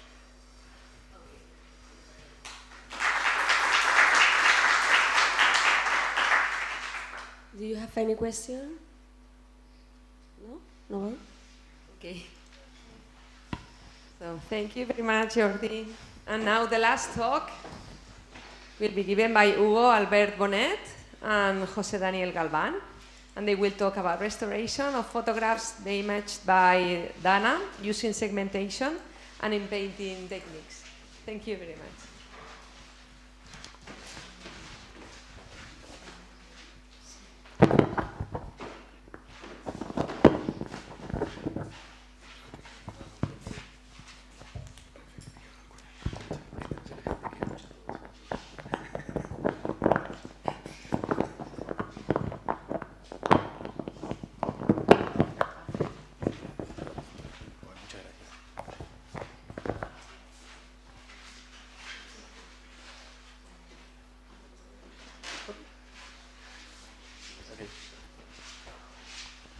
Do you hear me?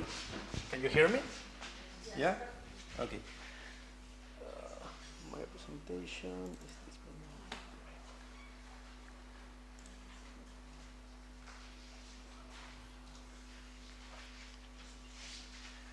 Okay, the last talk. I know that you are waiting for the glass of wine, but I just only take a few minutes. Good morning, everyone. My name is José Daniel Galván, and I am working on this project with my partner, Hugo Albert. We are both students that currently are completing the master's program in artificial intelligence, pattern recognition, and digital imaging, at Universitat Politècnica de València. This project is supervised by Professor César Ferri and Carlos Montserrat, and the title of the project is Restoration of Photographs Damaged by Data Using Segmentation and in Painting Techniques. This is a quick overview about the presentation of today. And let's begin with some context. The last October, a meteorological event called Dana, isolated depression at high levels, struck on the Valencian community, causing severe flooding and damage. It had a great impact, like more than 200 fatalities, 78 districts were impacted, and more than 800,000 residents were affected. There were many thousands of material losses, as you can see in these photographs. In this context, many photographs were damaged by mud and humidity, and Salvenless Photos project was born. The objective of this project was to preserve and clean and restore the physical photographs, but UPB Bellas Artes School, led by Pedro Vicent, who is here, Pilar Soriano and Esther Nebot, took one step further with Recuperar las Memorias, or Recovering Memories project, with the objective of not only clean and preserve the photographs, but also apply a digital restoration. To date, more than 200,000 images are received. As you can see in these photographs, there are the volunteers that are working in the cleaning process, preservation, and also in the digitalization process of the photographs. Our role in this initiative is on the use of artificial intelligence. BRAIN joins Recuperar las Memorias project to help with the digital restoration through artificial intelligence.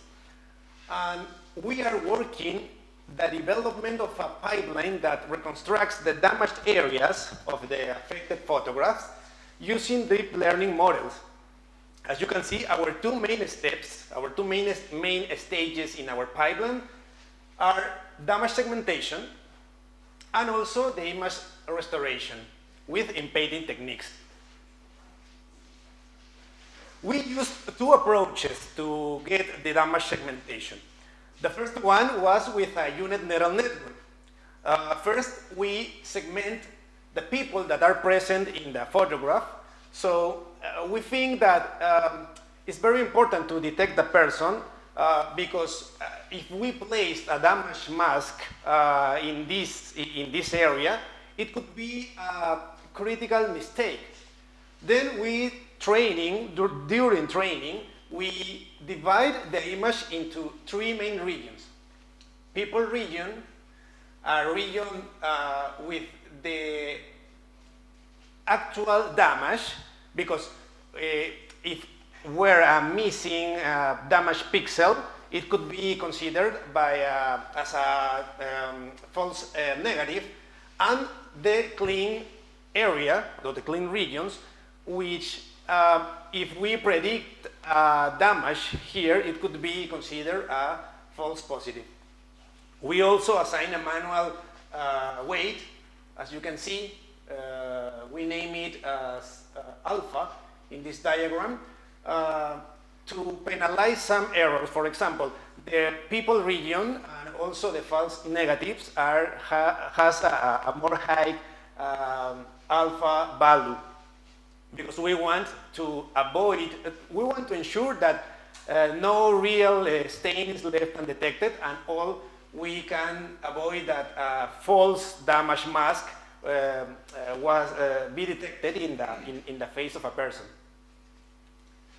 Our second approach to get the damage segmentation is combining YOLO plus SAM2.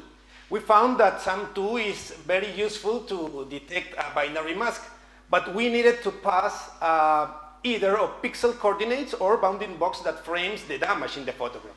For this reason, we fine-tune a pre-trained YOLO model to detect the damage, the stains in the photograph, and then we passed these bounding boxes to SAM2 to get this kind of segmented binary mask.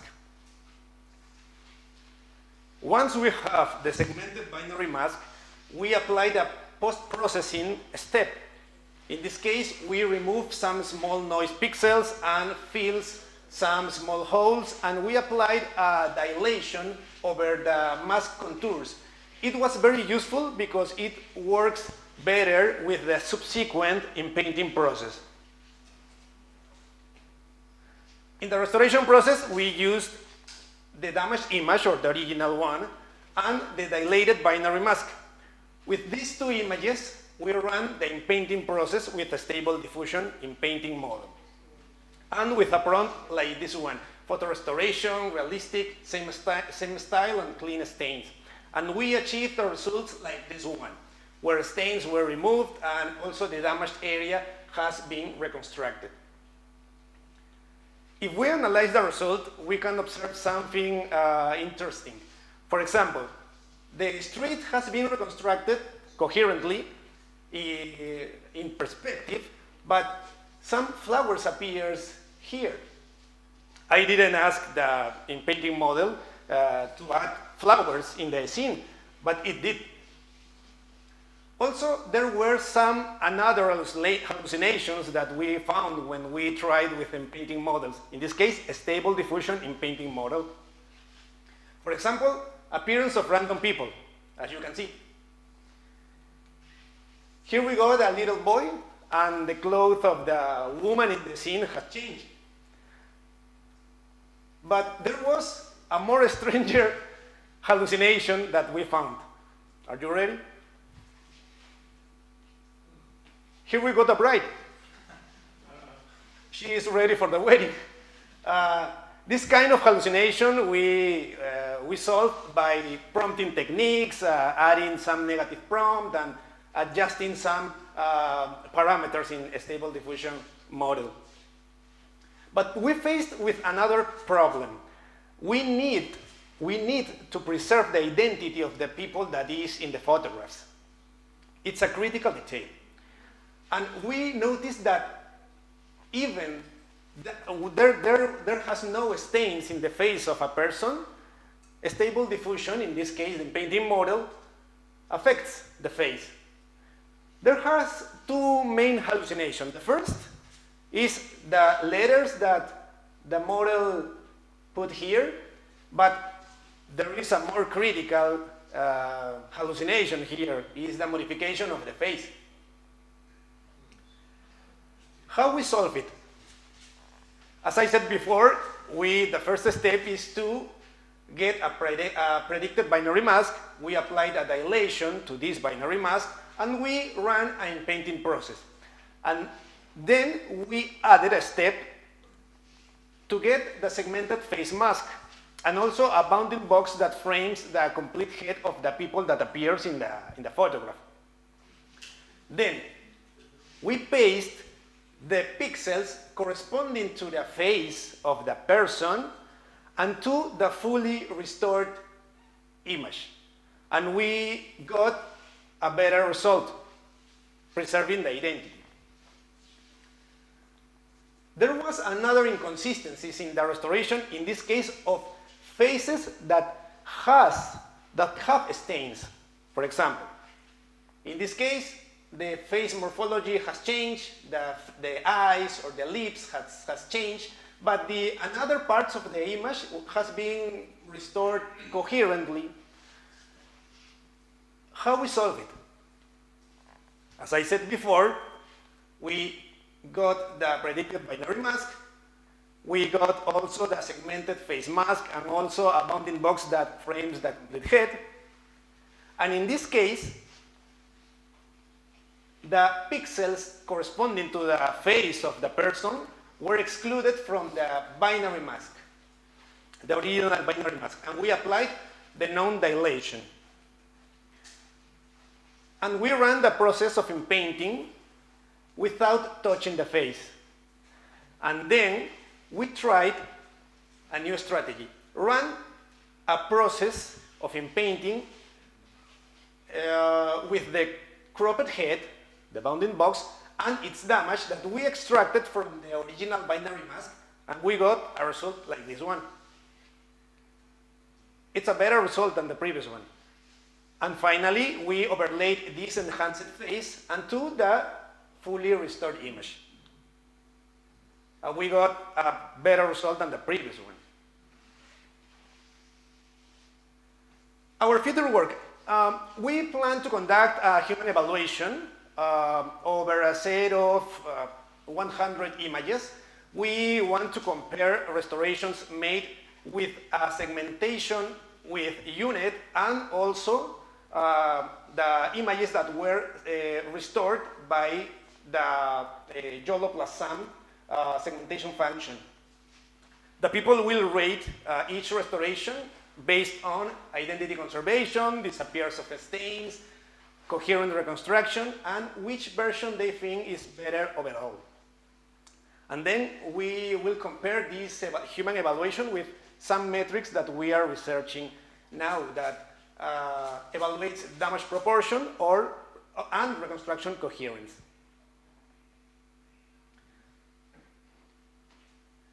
We also have developed a web application.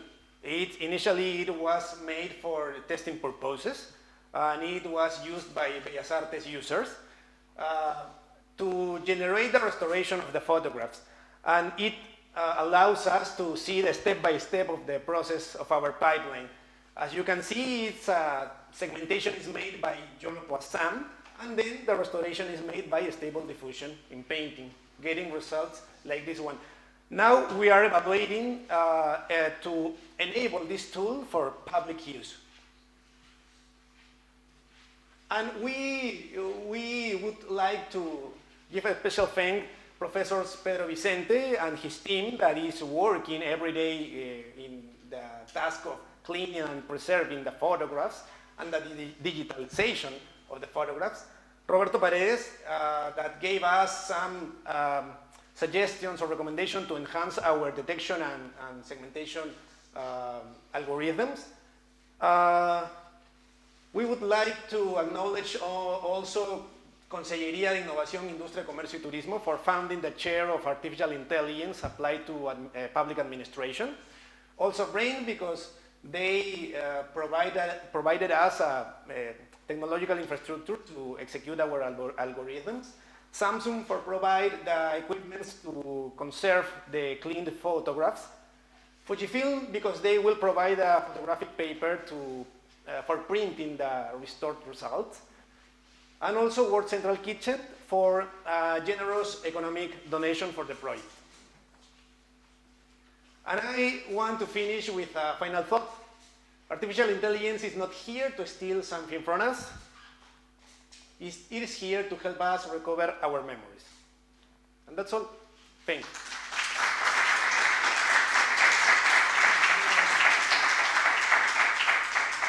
Any question? Okay, very good work. I have two questions. First, have you considered to use flags models that they have already in painting? This is one thing.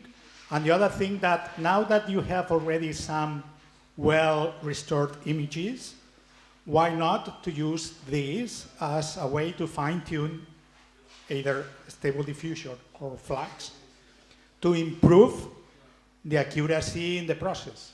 Okay, the first one, we tried with a stable diffusion 1.5 in painting model, a stable diffusion in painting 2 in painting model.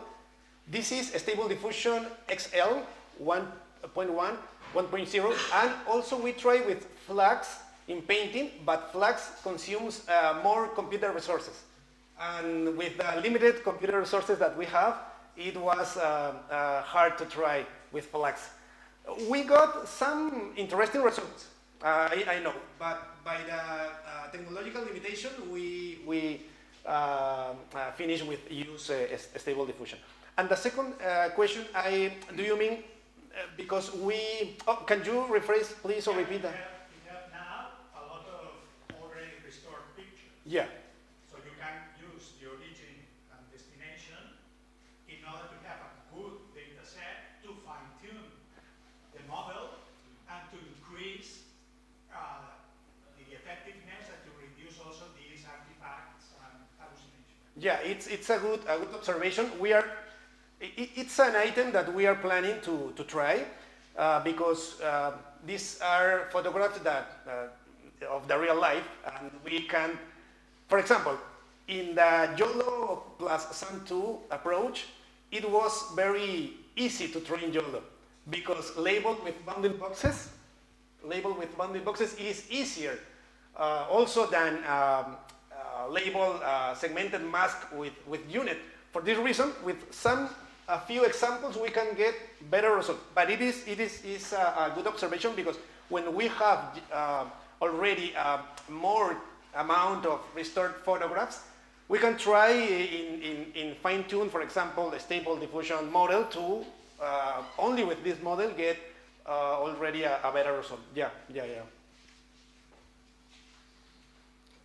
Okay. Do you have any question? Nobody? Thank you.